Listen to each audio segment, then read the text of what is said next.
સુરતના પાંડેસરામાં ગાંજાની હેરાફેરીનો પર્દાફાશ થયો. લારી ચલાવતા શખ્સનો ગાંજો વેચવાનો પ્લાન ફેલ ગયો છે.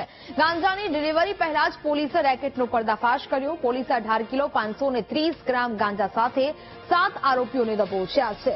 આરોપીઓ પાસેથી 2 લાખથી વધુનો મુદ્દામાલ જપ્ત કરાયો છે. આરોપીઓ ઓડિશાથી ટ્રેનમાં સુરત ગાંજો લાવ્યા હતા. આરોપીઓ ઊંધનાથી રિક્ષામાં ગાંજાની ડિલિવરી કરવાના હતા. પાંડેસરા પોલીસે જલારામનગર પાસેથી આરોપીઓને મુદ્દામાલ સાથે પકડી લીધા. કાર્તિક નાયક, રાહુલ સવાઈ, પવિત્ર ગોંડા નામના શખ્સોની ધરપકડ થઈ છે.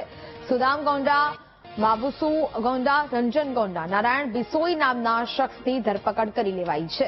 આરોપી નારાયણ બિસોઈએ ગાંજો મંગાવ્યો હતો. પોલીસે આરોપીઓને પકડી તેમને જેલ હવાલે કર્યા છે. उतना रेलवे स्टेशन से उड़ीसा से आ रहे हैं और उतना रेलवे स्टेशन से पांडेसरा में आने वाले हैं, वो कुछ एनडीपीएस का मुद्दा माल लेके आ रहे हैं. इस पे सरकारी पंचों को बुला के और वहां पे सर्विलांस की स्टाफ ने सर्विलांस करना चालू किया. तो एक ऑटो जिसका नंबर GJ05CV1691 था, उस ऑटो में 6 लोग बैठ के आ रहे थे. उनके पास कुछ कट्टे थे, वहां उनको रोक के और सर्च किया गया. टोटल इन लोगों के पास में 18 किलो 530 ग्राम गांजा बरामद हुआ, जिसकी कीमत 1,85,300 रुपए है.